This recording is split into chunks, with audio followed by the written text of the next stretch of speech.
Meus queridos, a paz do Senhor, eu sou o Diácono Claudino Machado e esta é mais uma das nossas pequenas reflexões com base na leitura diária da revista Lições Bíblicas da CPAD neste quarto trimestre de 2022, a lição dos adultos, que está trabalhando dentro do livro do profeta Ezequiel, tendo como pano de fundo a escatologia bíblica.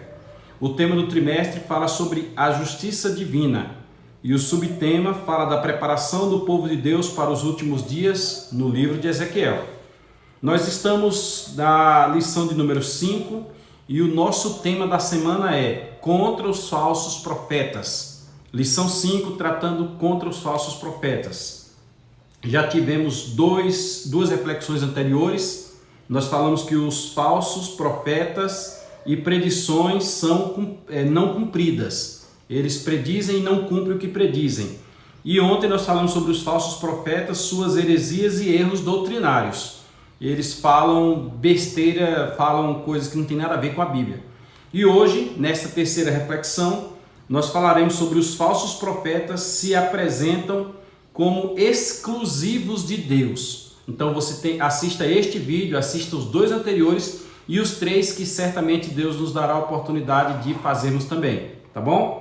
Aproveito para te convidar para se inscrever no nosso canal. Se inscreva, compartilhe, curta, vá lá, acione o sininho das notificações, legal? Vamos abrir a nossa Bíblia no primeiro livro dos Reis, no capítulo 22, e nós vamos ler o versículo de número 24, 1 de Reis, 22 e 24.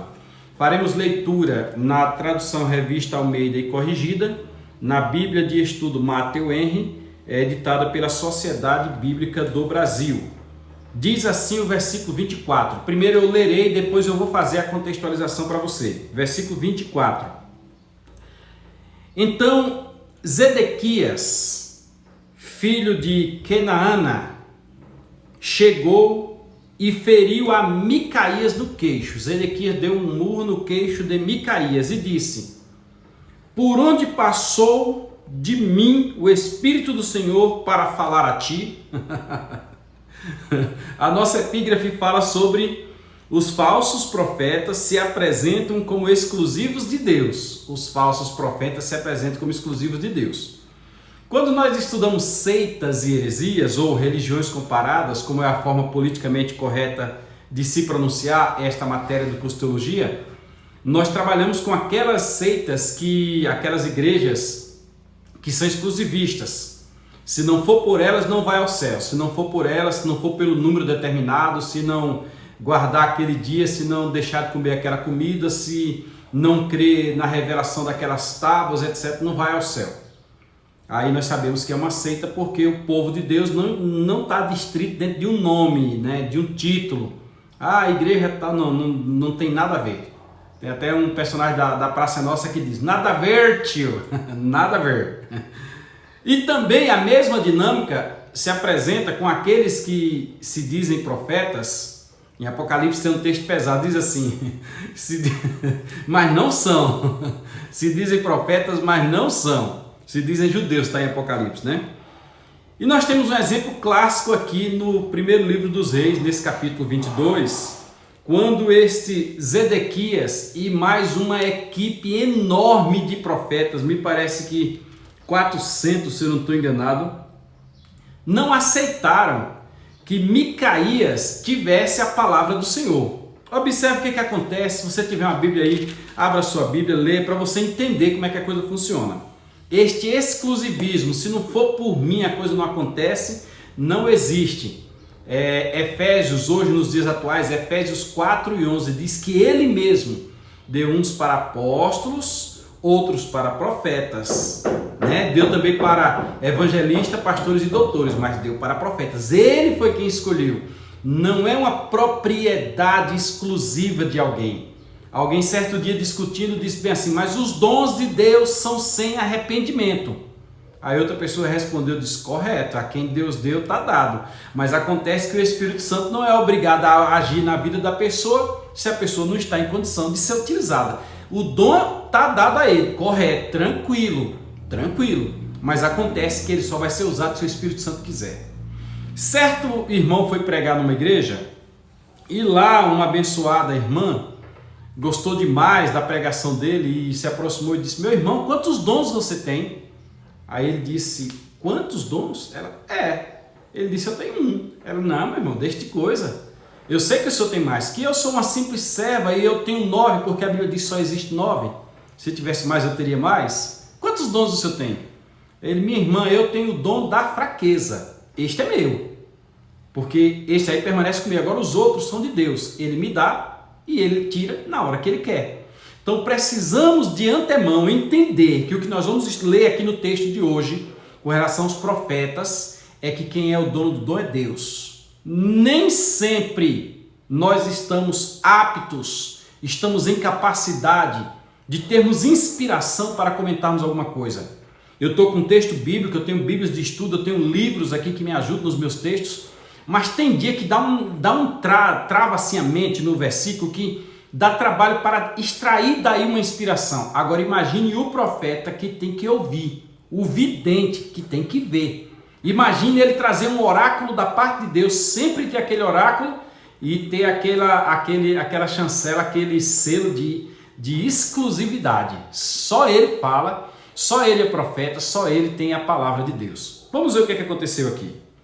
No capítulo 22 de 1 Reis, nós temos que o rei Acabe, que era rei do norte das 10 tribos, estava junto com o rei Josafá, que era rei do sul. Então o sul e o norte estavam juntos ali. O reino estava dividido desde Roboão, filho de Salomão, mas neste momento, nesta época, Acabe do norte e Josafá do sul estavam juntos.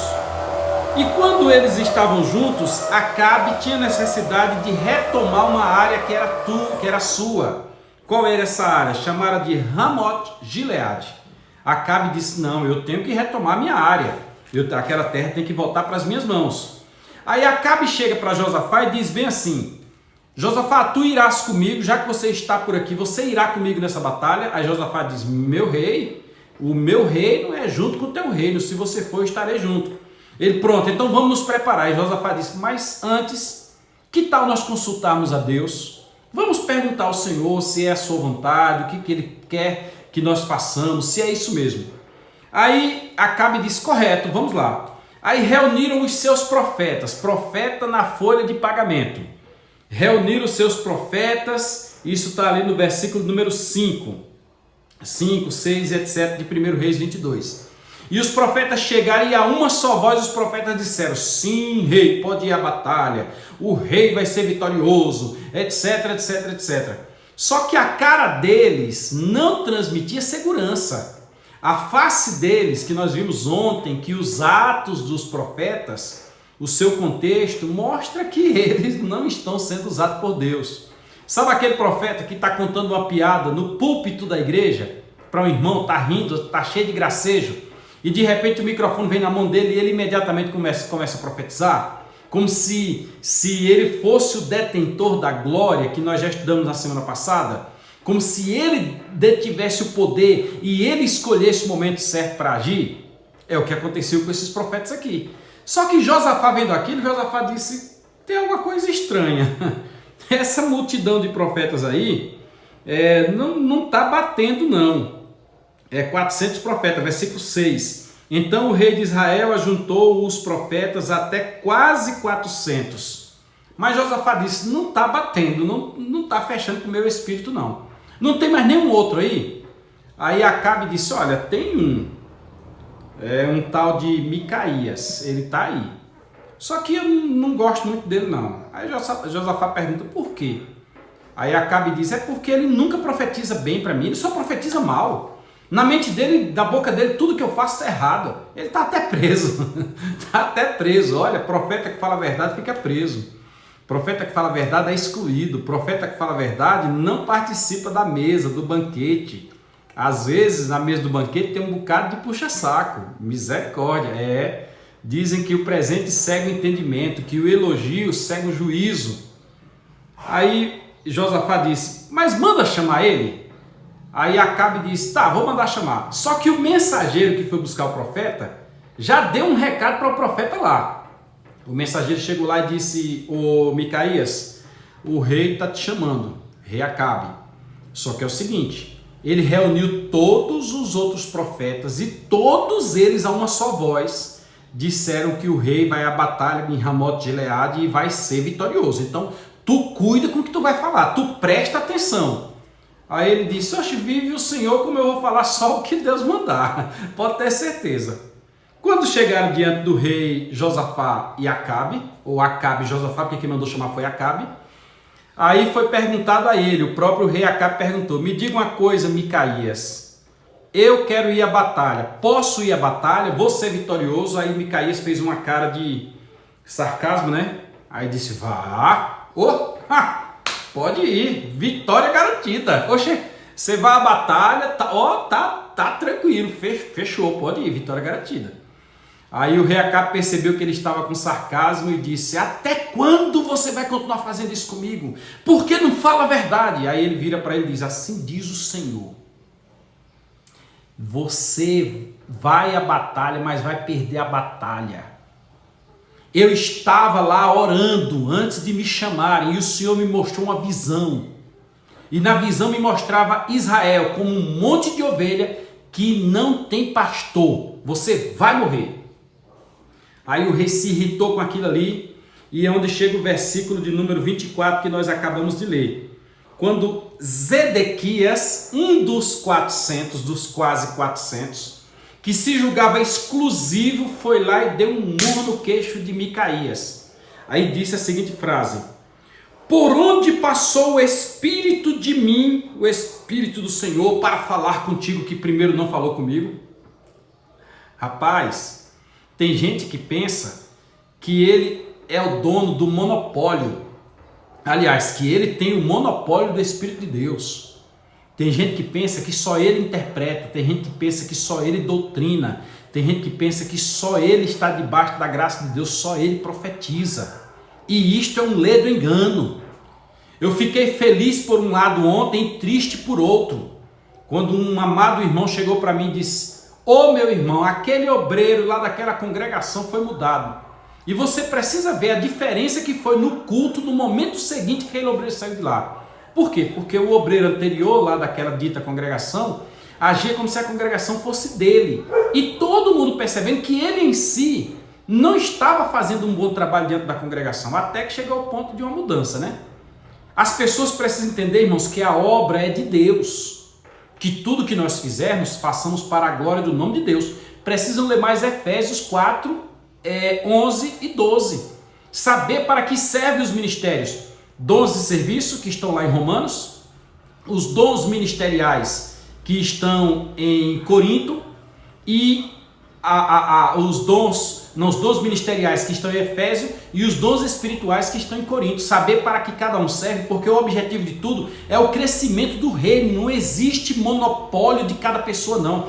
Especialmente quem profetiza. Meu irmão, alguém ser chamado de profeta por uma vez e de repente ele entrar nesse patamar para oferir dinheiro para passagem, está errado. Oferir dinheiro para hotel, está errado. Oferir dinheiro para roupa, está errado. Deus nem sempre estará falando com a pessoa. Deus fala quando Deus tem um objetivo, quando tem um momento e ele precisa dos seus servos, os profetas. Já foi dito lá que quando o Senhor passou desse Moisés, entra na fenda para que você me veja. Já pensou se Deus viesse pessoalmente falar com cada um de nós e nós nem fomos transformados ainda? Vamos ser transformados para o arrebatamento. Como é que nós suportaremos a presença de Deus? Por esse motivo, Deus usa um homem para falar com outro homem. Ponto final. Agora tem que falar a vontade de Deus, tem que falar o oráculo de Deus, tem que falar o que Deus mandou falar. Aí as pessoas vão e dão aquelas profecias genéricas, né? Uma vez eu participei de um almoço na casa de um irmão, há muitos anos aqui na cidade de Luiz Eduardo Magalhães. E naquele dia, teve um irmão que estava pregando e pregou muito bem, e foi uma bênção, e muitas pessoas receberam oração, etc. Aí o dono da casa disse bem assim, meu irmão, eu estou feliz em ver o quanto Deus te usa. Aí o camarada, comendo na mesa, eu estava do lado, o camarada desmanchou tudo que ele fez naquele dia, pelo menos para mim. Ele disse, meu irmão, é simples. Numa igreja que tem tantas pessoas reunidas, se não tiver tantas pessoas com dor de cabeça, tantas pessoas endividadas, então é fácil, é só você jogar essa isca que as pessoas vão morder. Aquilo me fez ficar com a cara no chão, porque o camarada falou em nome de Deus.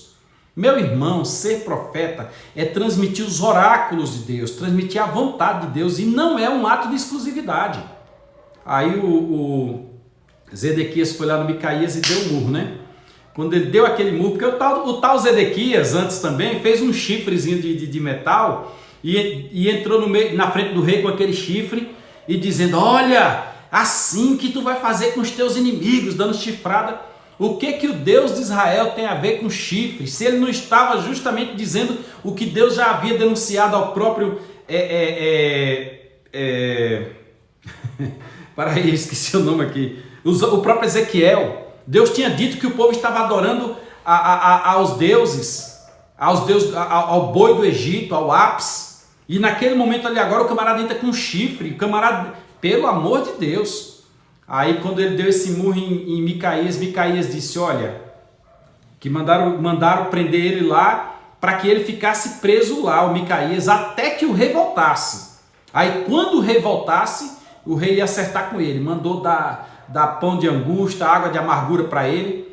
Aí o Micaías volta para o rei na frente de todos, pois eles estavam numa praça, estavam num local bem público, cheio de gente, só pelo menos ali tinha... o rei Josafá, o rei Acabe e 400 ou quase 400 profetas. E a multidão que estava? Tinha muito mais de 1000 pessoas. Aí ele volta e diz: olha, se o Senhor voltar, convida, porque o rei Acabe queria voltar para depois acertar conta com ele. Quando eu voltar em paz, eu vou acertar conta com ele. Aí ele diz: olha, se o Senhor voltar, convida. Deus não falou pela minha boca. Sabe o resultado? Acabe foi à batalha. Acabe ainda tentou, quis trocar de roupa, fazer aquele negócio todo, tal, mas mesmo que ele tivesse feito aquilo, não ia resolver. Porque uma flecha foi atirada e esta flecha saiu sem rumo no meio daquela batalha. A flecha saiu, e quando desceu, pegou bem no meio do peito e Acabe morreu e cumpriu-se o que foi dito pelo ministério do profeta Micaías. Em outras palavras, profeta deve falar o que Deus mandar. Quem se responsabiliza pelo que foi dito é Deus. Quando Deus mandar o profeta falar, o profeta pode falar. Não fale com raiva não, fale do jeito que Deus mandar. E Deus vai se responsabilizar. Agora, quando o profeta falar sem Deus mandar, quem se responsabiliza é o profeta. E Deus deixa muito claro lá em Deuteronômio. Nós já lemos esta semana. Quando ele mentir, quando o que ele disser não se cumpriu, ele morrerá. Hoje em dia não temos aquela pena capital do apedrejamento, mas pode ter certeza. Jesus já deixou registrado no Novo Testamento, eu já fiz referência aqui esta semana. Vão chegar diante de Deus: mas Senhor, em teu nome nós profetizamos. Agora imagine quantos profetas tem aí nas igrejas. Quantas igrejas tem aqui na cidade que não estão recebendo profecia? E quantas pessoas tem, irmãos, pelo sangue de Jesus, que já corre com a cabeça, botando a cabeça embaixo da mão do profeta. Meu irmão, está escrito lá, parece que Paulo escrevendo a Timóteo: a ninguém ponhais as mãos sobre a cabeça precipitadamente. Então vou inverter a coisa: você não coloque a sua cabeça debaixo da mão de ninguém precipitadamente não, meu irmão. É muito subjetiva a pessoa que vem trazer uma profecia. A pessoa, para trazer uma profecia, ele tem que estar na presença de Deus. E como você vai saber isso?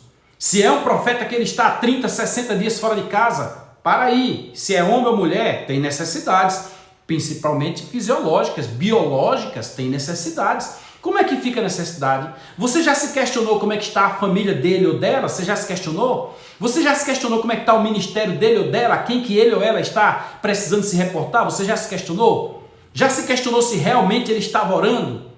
Eu comprei uma vez uns DVD de pregação de um determinado famoso pregador e ele foi pregando, chegou em um determinado ponto, ele deu um exemplo. Beleza, eu gostei. Só que já achei semelhante ao exemplo que ele tinha dado na cidade onde eu estava. Ele pregou lá e deu aquele exemplo. Aí eu parti para um segundo vídeo, ele deu o mesmo exemplo. Parti para o terceiro vídeo, ou seja, já estão se transformando profissionais do púlpito, profissionais do microfone, repetindo a mesma coisa. Não tem inspiração, não tem palavra de Deus, tem técnica. Então os irmãos percebam que quando o profeta é enviado por Deus, ele fala, por mais que seja agredido fisicamente, por mais que ele vá levado para o cárcere, ele vá lá comer pão de angústia e água de amargura, mas ele é profeta de Deus. E não acha que Deus fala só por ele não, porque Deus de repente pode usar outro para falar justamente com ele. Tá bom? Lá nos dias de Ezequiel, os profetas estavam na folha de pagamento. Os profetas profetizaram em prol do rei. Não, rei, Deus não vai levar o seu povo cativo. E Deus olhando e dizendo, como que eu não vou levar o povo cativo? Se eu é quem mando.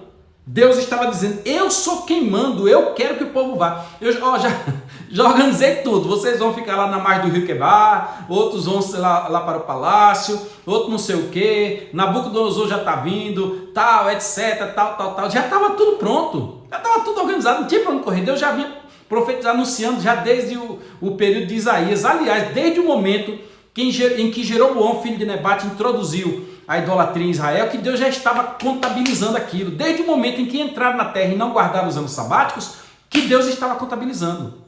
Então, aqueles que arrogam para si a exclusividade de Deus são falsos profetas. A epígrafe diz, os falsos profetas se apresentam como exclusivos de Deus.